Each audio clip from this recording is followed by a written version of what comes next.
Here. Hi, I'm Jeannie Ralston. I'm the founder of Next Tribe, and I put together this trip to San Miguel during Day of the Dead, and I'm so excited to be able to tell you about it. I lived in San Miguel for 4 years and got to know a lot about the culture, the people, the great places to go.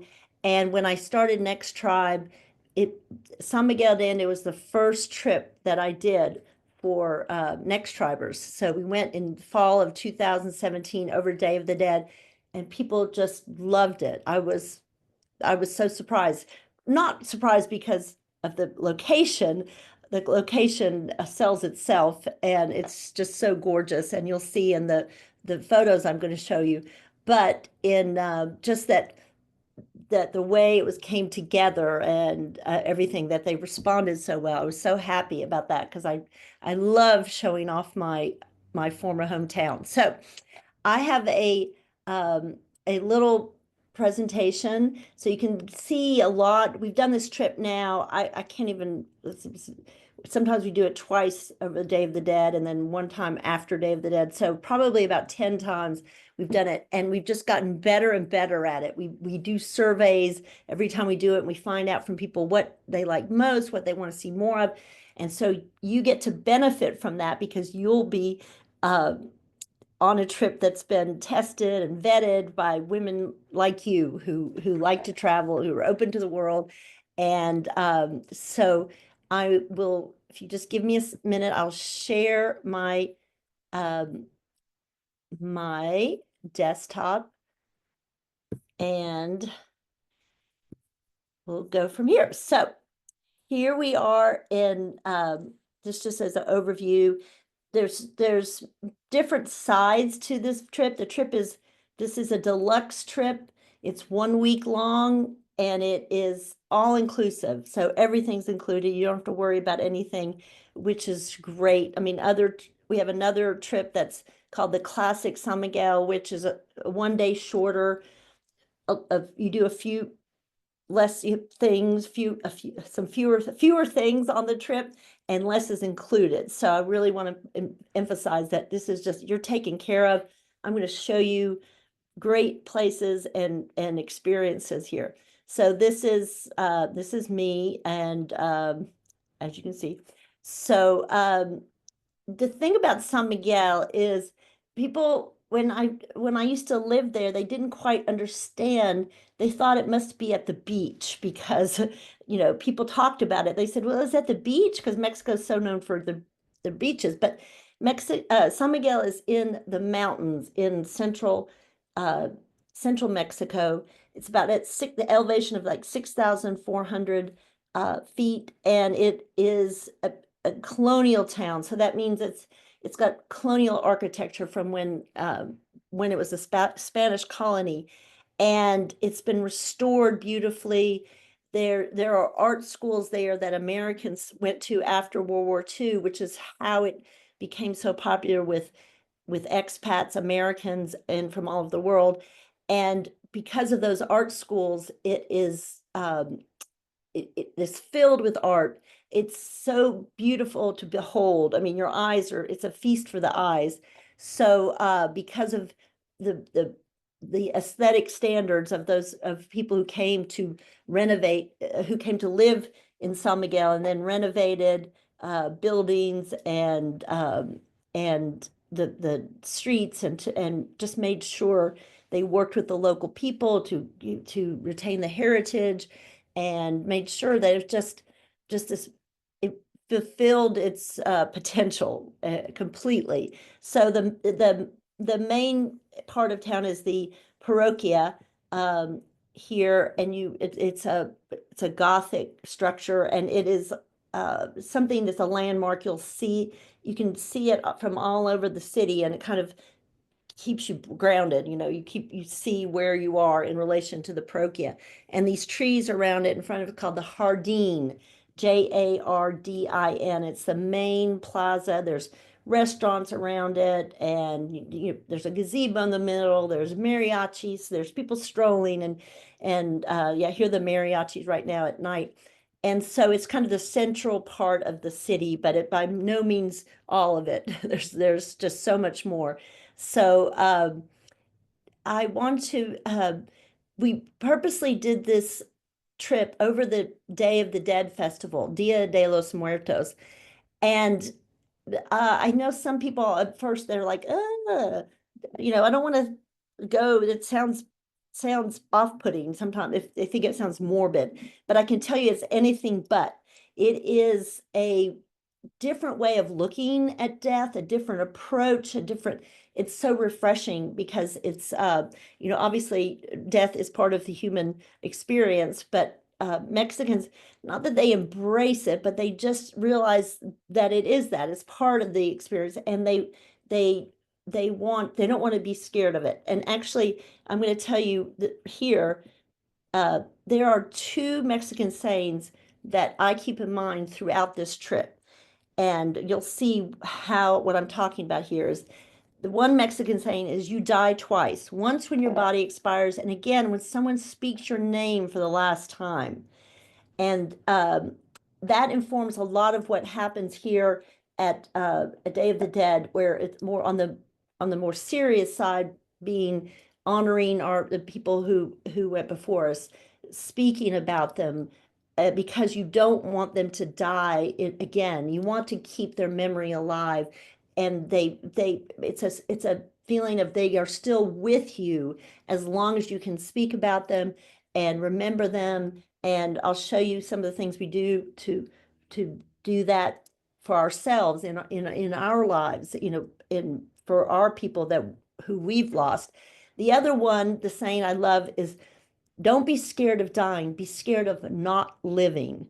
And so that means make sure you live every day with gusto, and I think that the women who go on this trip understand that they really absorb that, and especially at this time of age in our lives, that we are at an age where we want to relish every moment. And so this trip, we think about both of these things when we are down in San Miguel. So we stay, and it's called Hotel Madi, and it's right in the center of town, so it's easy walking to the main Jardín, the Parroquia area. So it's a kind of a modern hotel. And I wanted to emphasize here that this trip, unlike the other trips that we have running that are all sold out, this was the only one of the three trips during Day of the Dead that still has openings. This is only for singles, meaning we don't have any rooms, despite this picture here where there's two beds. We only have rooms in Hotel Madi that have king size beds, so one bed. And if people have a really good friend or a sister or something and they want to share a king size bed, that's fine. But I just want to make sure you understand that basically it's just a one bed we're in one bed at the Hotel Madi for this particular trip. Um, so let me go to the next. So we start out on the first day, we'll have a walking tour. We have a local woman that her name's Angelica. She was born and raised in San Miguel. She takes us through the streets, talks about the history of why the colors, you can look on this bottom right slide, you see the colors, you see a pink and a kind of a terracotta yellow. There are certain colors that can only be used to paint the exteriors of the buildings. And so she can talk about the architecture, the history of how water was delivered in the town, hundreds of years ago, and her own stories about growing up here and watching the change come, and some of the traditions she's followed in her family. So it's a great way to get an insider's look at San Miguel, at the town itself, but also the stories of her life. And the thing about this time of year is that there's all these beautiful streets, cobblestones, but they're also everything's decorated for Day of the Dead, and you'll see or there's people walking in this big tall puppet. It's basically a big puppet. It's called a mojinaga, and it is just something that comes out for the festivals, and they're walking through the streets, and they just make people laugh and bring joy. And then doorways are decorated with marigolds, which is one of the symbols for this time of year.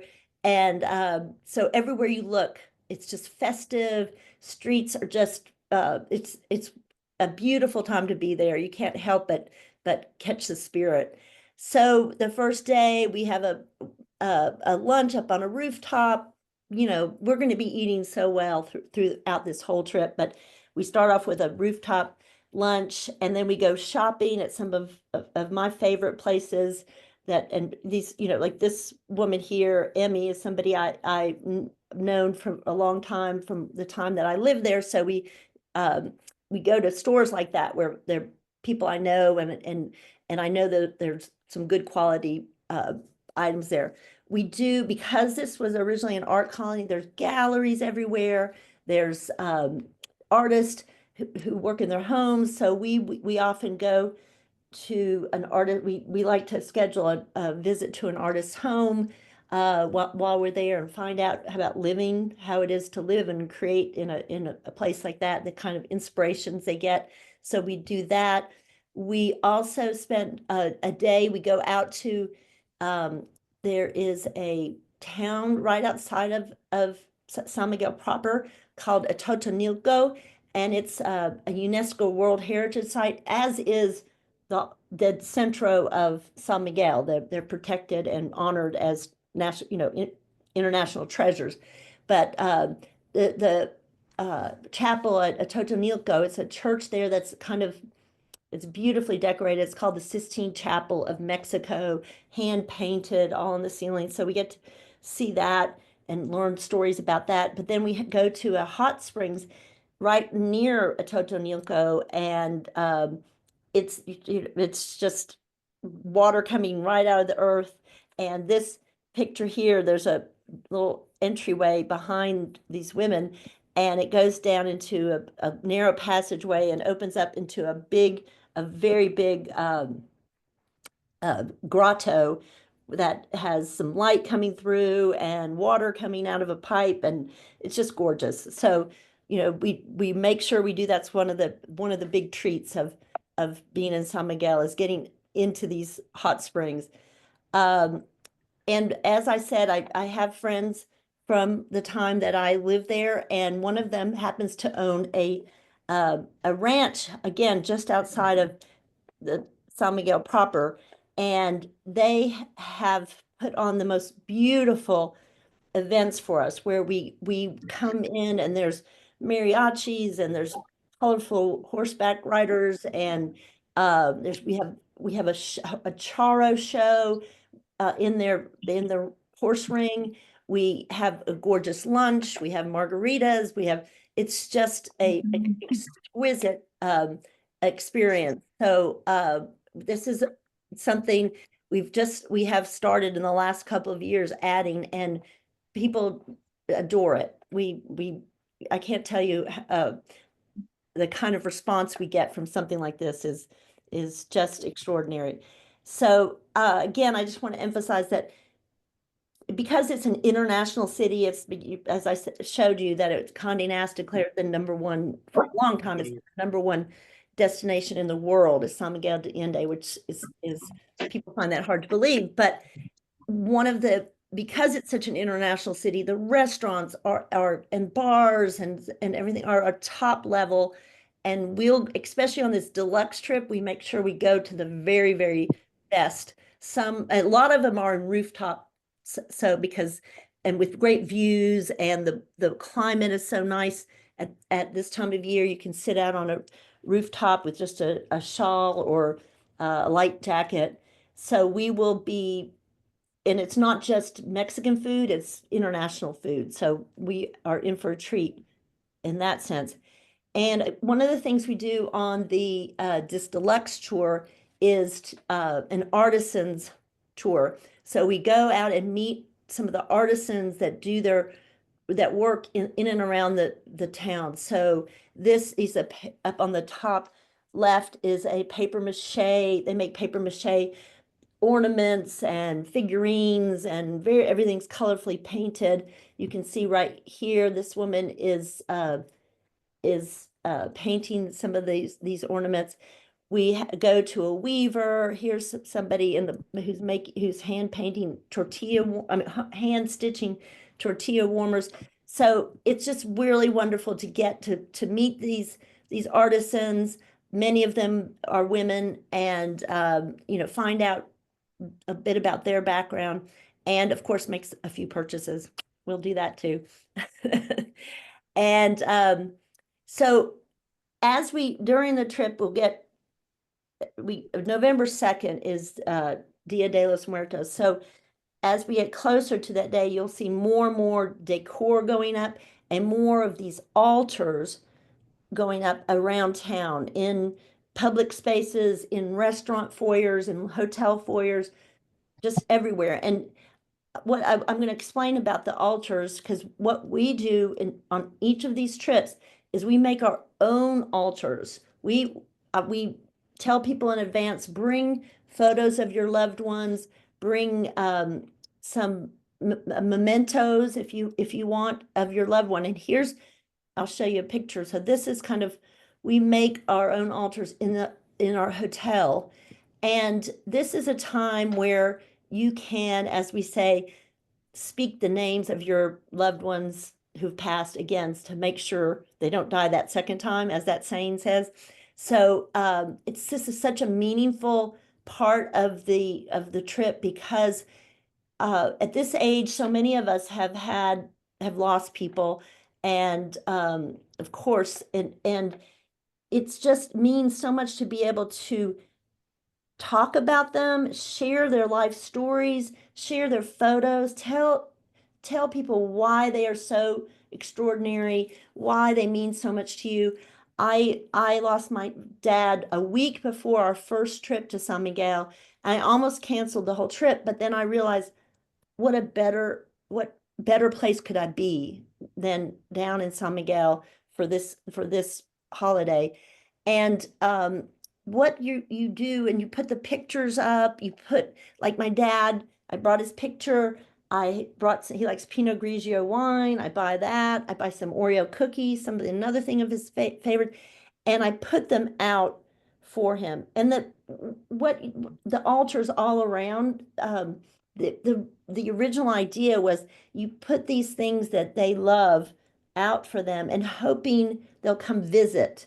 And usually the way they visit is through your dreams. So, the idea that you could have a dream about your loved one and visit with them in that way is just fills you with hope and excitement.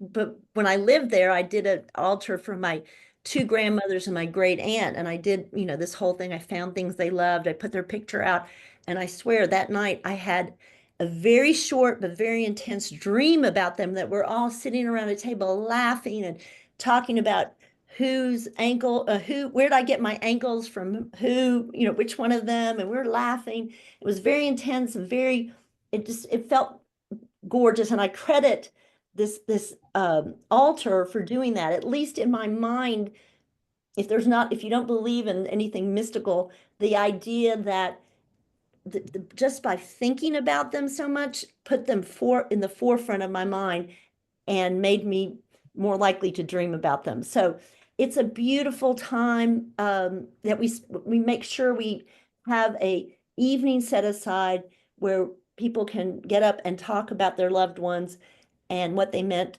to them. And we all support each other. It's just a way we learn so much about each other, and we learn that we have so much in common. We've all been through so much the same. So, and that's completely reassuring and a beautiful aspect of the trip. Another thing we do on the Day of the Dead itself, in the morning, we go to the cemeteries, two cemeteries, and depending on time and everything, we'll at least go to one, the main public cemetery. And this is where you'll see another aspect of this approach mindset about death.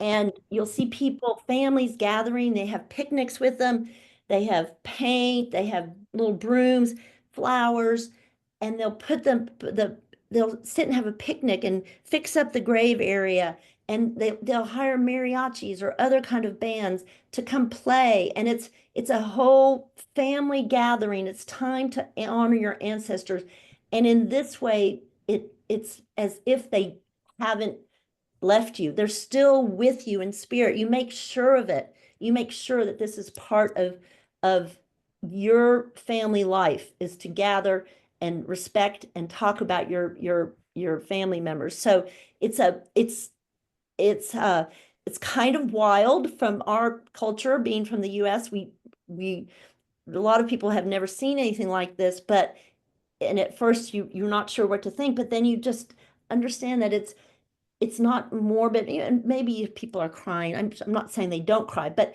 in general, the spirit is festive, happy, and grateful to their ancestors and their loved ones who've gone on. So it's an incredible time to uh, think, incredible lesson in thinking differently about death, I think. And so then after that, we get some face painters to come to our hotel. We paint our faces in the Katrina style. And Katrina it's a symbol of Day of the Dead now. It didn't start out that way, but it has become merged with Day of the Dead. And it's like a Katrina character was first introduced in the late 1800s.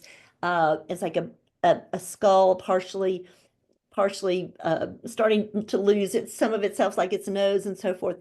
But as you can see, it's a thing of it's beautiful. I mean, when you look at it, and it's fun. It's fun to take that tradition in Mexico and kind of run with it. So we buy headdresses, and we actually, and I mean, this is last year. We had a woman who made headdresses come to our hotel, and she was selling, we bought them from her, so which was nice. We got to support a local woman who does this.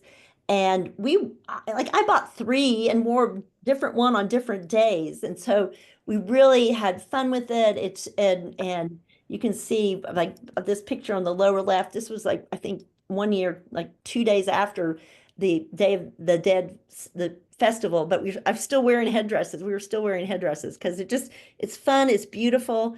And when do we get to do that? It's really nice. The next thing is it's the Katrina parade. So the city has a parade that goes through most of the town, the central part of the town, and anybody can join. I mean, a lot of people don't. They just sit on the sides and just want to see all the costumes. But we join. We go to the start. We're all made up. We have our faces painted. We have our headdresses. We have little outfits on that kind of reflect either the gothic feeling of this or more like I wear a skeleton t-shirt with a skirt. So and we just walk along there's music playing, we wave to people, they take our pictures. It's just one of the most amazing things that we get to participate. We just jump in the parade. We're just part of the parade. It's just glorious. So we do that. And then on this deluxe um, uh, trip, we get tickets to the best party in San Miguel for Day of the Dead, and it's at the Rosewood Hotel.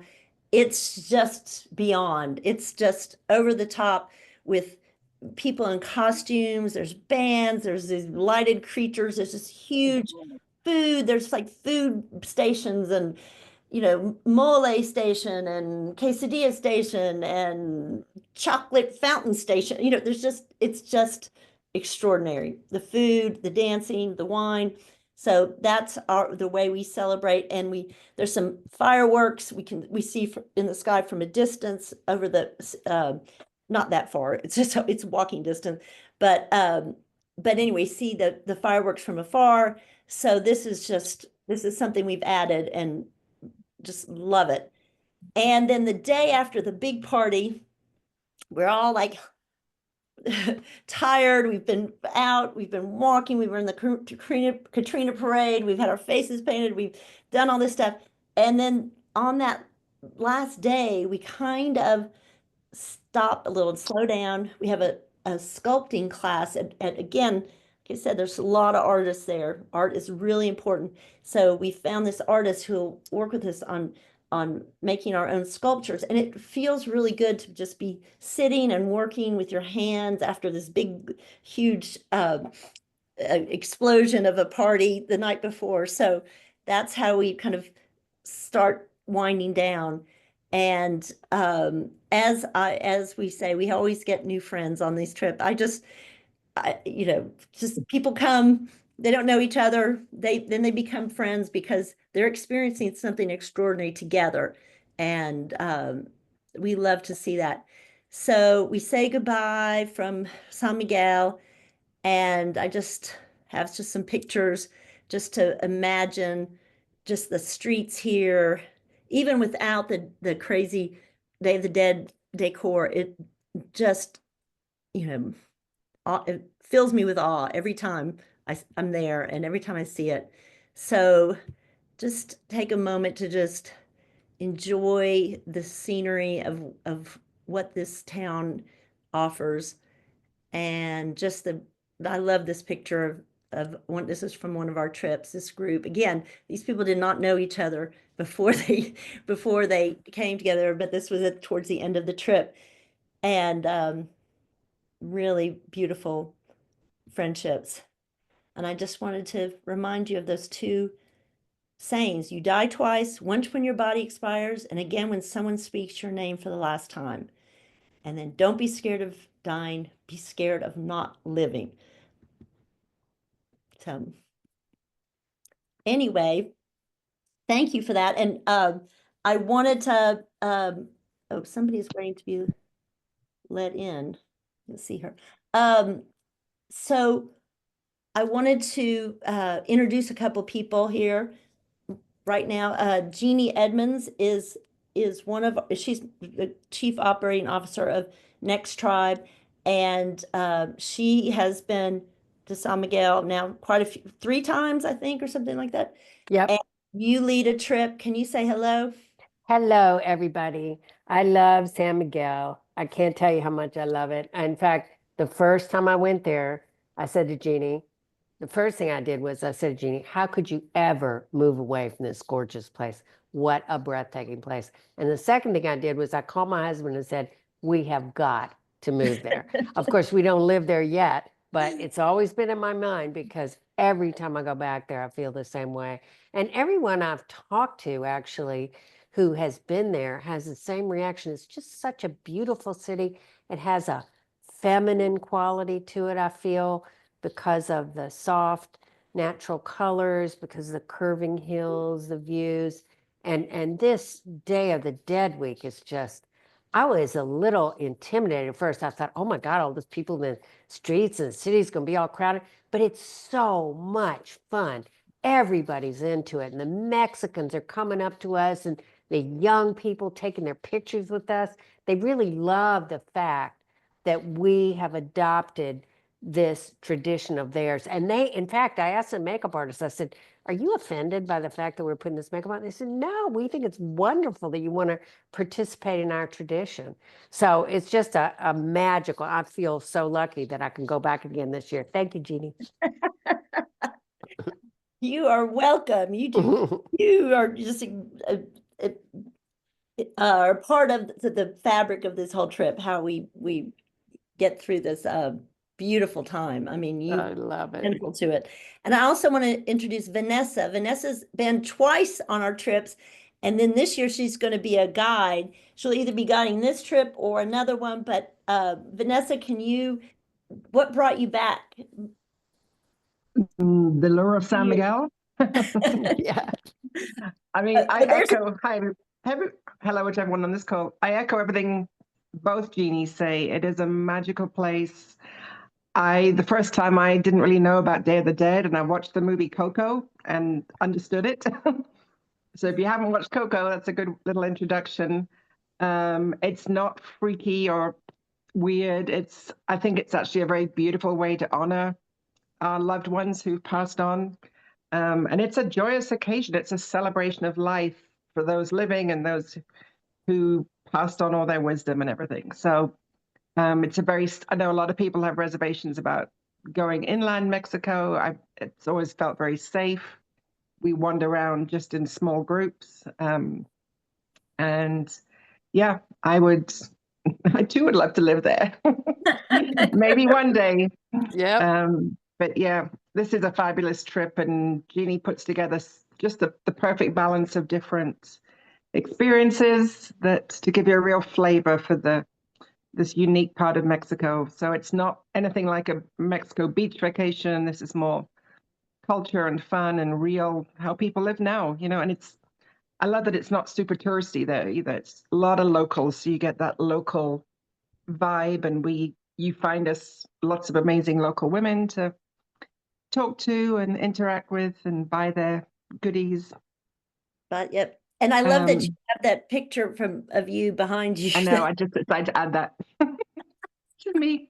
That's you on trip 1, right? That was trip 1. No, that was trip 2. That was this year. Oh, last Oh, it year. was? Oh, I didn't realize. I didn't know you had the light green this year. Yeah. Anyway, you get to pick colors and so